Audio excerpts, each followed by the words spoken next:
Maka malaikat maut turun ke sini. Makanya ketika sakaratul maut sudah datang, maka yang baca Quran hentikan. Kenapa? Oh, memang gitu ya. Jangan semakin kenceng. Ayo Pak, insya Allah Pak, gitu. Al-Baqarah Pak, Al-Baqarah Pak. Al-Kahfi, Al-Kahfi. Enggak lah. Yang baca Quran berhenti dulu. Kemudian digantikan dengan kita mentalkin. Antum agak ke sana dikit. Masya Allah ya. Orang yang meninggalnya kooperatif ini.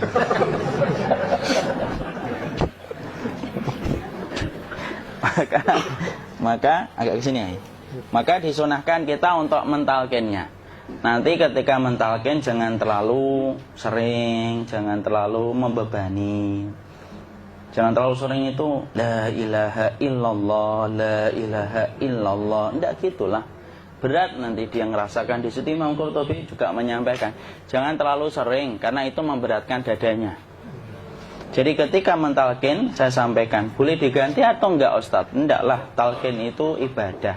Ibadah itu tauqifiyah. Tauqifiyah itu enggak usah diganti. Karena Rasulullah mengatakan, lakinu ala mautakum la ilaha illallah. Talqin orang yang meninggal di antara kalian dengan la ilaha illallah. Enggak usah diganti Allah Ustaz yang lebih singkat, lebih pendek. Enggak usah. Subhanallah Ustaz, enggak usah. Kenapa?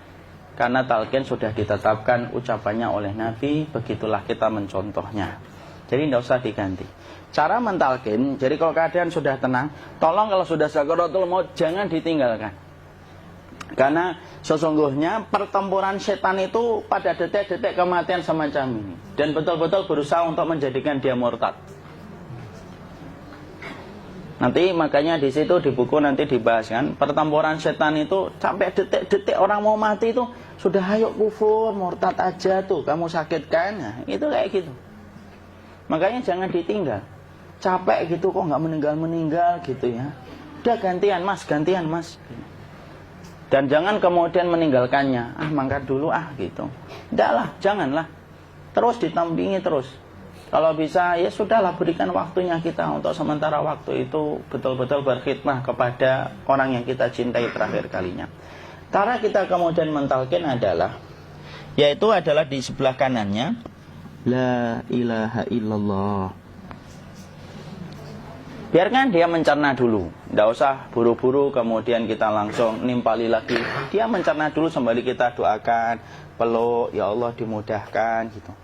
Kalau ada orang yang bisa ngucapin la ilaha illallah, itu siapa yang memberikan itu? Ustadznya memberikan kekuatan Allah Pak. Karena ngomong aduh aja sudah tidak mampu. Makanya Allah berfirman dalam surat Ibrahim, yusabbitullahu alladhina amanu bil qawli tsabit fil hayatid dunya wa fil akhirah. Allah teguhkan perkataan orang yang beriman dalam kehidupan dunia dan akhirat. Dunia itu ya ketika menjelang kematiannya. Makanya dia bisa ngomong la ilaha illallah. Sebenarnya ngomong aduh aja udah gak mampu. Kalau bisa ngomong, dia mesti ngomong aduhnya dulu. Tapi Allah yang menggerakkan. Ngomong la ilaha illallah. Makanya mangkana akhiru kalamihi la ilaha illallah dakhalal jannah. Barang siapa akhir kalamnya itu adalah la ilaha illallah, pasti masuk surga. Makanya kita lagi la ilaha illallah. Dah. Cerna dulu. Enggak usah minta diburu-buru ya. Enggak usah gini. Ayo la ilaha illallah. Ayo.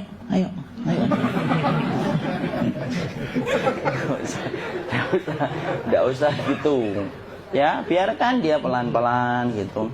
Ayo tapak, ya Allah capek saya Pak. Enggak usah gitu. Ya ucapkan la ilaha illallah. Kemudian dia mencerna. Lalu kalau dia sudah mengatakan, untuk mengatakan la ilaha illallah.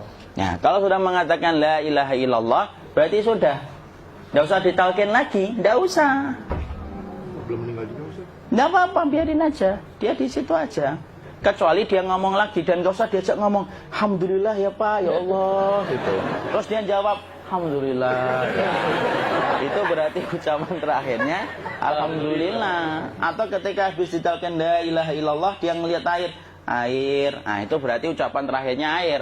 Talkin lagi. Nggak usah marah. Aduh Pak minta air. Kuncinya mau minta air nanti aja dikubur gitu loh. Jangan gitu. Biarin aja, jangan kemudian setelah la ilaha illallah La ilaha illallah. Terus, ayo tutup, awas ya ngomong lagi ya. Nggak usah gitu juga. Maka kemudian setelah la ilaha illallah sudah, nggak usah diajak ngomong gitu.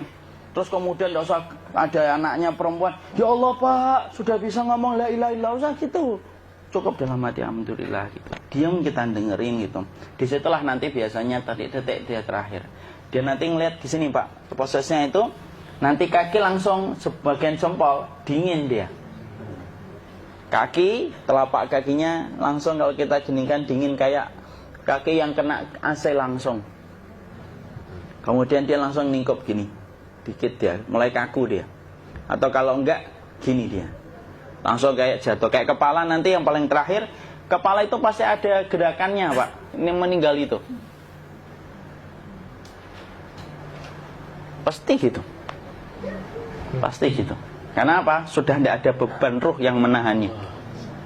Ya, cabut ya, set pelan, maka kemudian malaikat itu. Tapi tetap sakit lah. Walaupun dikatakan ringan, tetap sakit.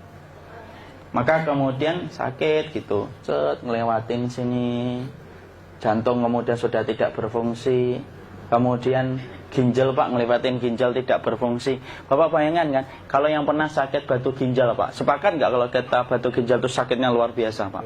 Itu baru titik batu kecil di ginjal. Kita bisa bayangkan tiba-tiba ginjal tidak berfungsi, sakitnya kayak apa Pak? Tiba-tiba ginjal nggak berfungsi, pankreas naik, kemudian tek jantung. Jantung ini dia masih hidup dia, di sininya masih hidup walaupun jantungnya sudah berhenti. Naik, kemudian mata dia ngelewatin mata. Organ tubuh yang paling setia sama ruh itu mata.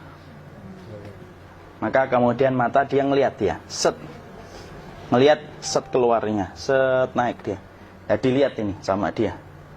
Makanya Rasulullah mengatakan innar ruha idza qubida tabi'ahul basar. Ruh itu kalau dicabut, mata itu ngikutin kemana perjalanan ruh itu.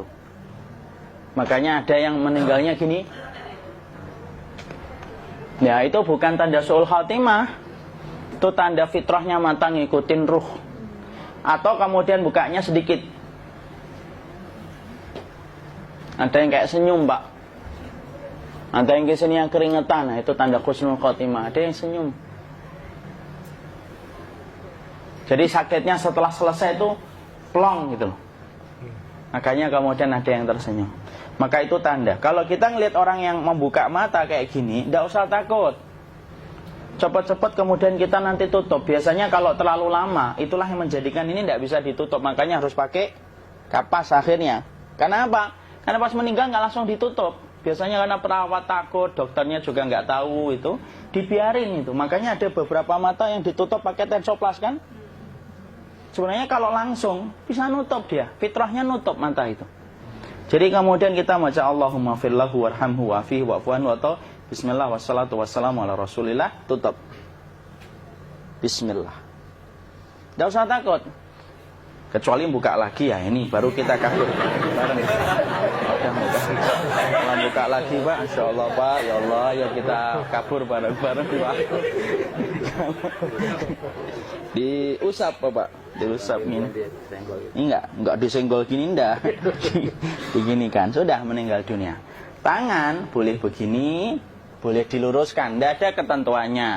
Boleh gini, boleh kemudian lurus. Tidak usah disalahin kalau ada yang lurus. Lu itu tangannya gimana sih?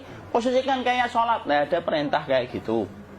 Jadi kemudian dikondisikan saja. Terus maka kemudian dipijit-pijit, akiknya dikeluarin.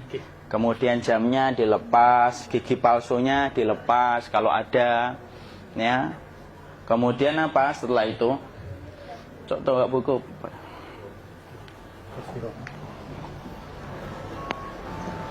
Kemudian kalau bisa awal-awal kemudian taruh buku atau sesuatu yang agak berat di perutnya ketika baru meninggal dunia.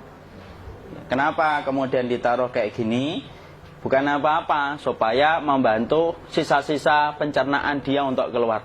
Nanti Pak, biasanya kalau kita taruh agak yang berat gini atau kemudian kita gini-gini kan, ini udah makan belum Maki? Udah makan belum makan kok udah gede ya? Maka pencet-pencet kayak gini, biasanya nanti ketika dimandikan, nah pas dimandikan diginikan saja. Aduh. Nah ini dia sudah keluar di belakang, dia gini. Terus nanti keluar dia. Nah ini keluar langsung di belakangnya.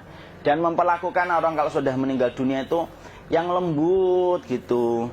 Kenapa? Inna kasra admil mayyiti kakasri admil hayyi.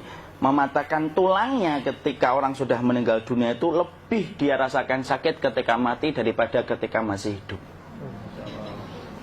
Tuh Islam itu sampai sama orang mukmin itu kalau sudah meninggal aja sampai selembut itu. Kok hidup kasar itu kebangetan dia jadi orang itu. Mau sampai orang mati itu kemudian disuruh yang lembut, kalau ada aib disuruh nutup, tidak boleh diceritain. Misalkan di belakangnya beliau ini ada tompel, gagah-gagah tompelnya gede gitu, tidak boleh cerita. Masya Allah loh, sampai segitunya sunnah itu ngajarin kita untuk nutup aib. Kalau ada orang belajar sunnah sukanya buka aib, nyari-nyari kesalahan orang, sunnah yang mana dia pelajari itu saya bingung. Makanya kemudian gini, setelah selesai maka kemudian tutup dengan kain. Maaf ya, ya. Ya. Nanti kalau nggak kuat napas ngomong ya. Maka ditutup kayak gini, ditempatkan kemudian jangan di tanah tapi di atas dipan. Karena apa? Syekh Abu Malik Kamal Said Salim dalam Sahih Fikih Sunnah menyampaikan supaya tidak cepat busuk. Dia taruh di atas. Kemudian ditutup pakai kain apa saja, ya, sembari nanti kita mempersiapkan tempat mandinya, tempat kafannya dan yang lain sebagainya. Maka kemudian kalau ada yang datang boleh dibuka. Kemudian kita mencium ininya apa? Kemudian keningnya. Kemudian kita berdoa, nutup lagi kayak Rasulullah ditutup. Kemudian yang datang terakhir itu salah satunya Abu Bakar. Dibuka kemudian beliau, ya Allah ya Rasulullah, engkau adalah orang yang percaya hidup dan matimu, dan tidak mungkin Allah itu mematikan engkau 2 kali ya Rasulullah. Maka kemudian ditutup kembali. Saat itu para sahabat dalam keadaan mendung semuanya. Maka disitulah kita lakukan kayak gini. Ditutup gini Ustaz ya. Kasihan tidak bisa napas, insya Allah tidak butuh napas lagi. Jadi kemudian kita semacam ini kita persiapkan apa yang bisa kita lakukan. Nah itulah proses kematian dari sakit, sakaratul maut sampai kematian.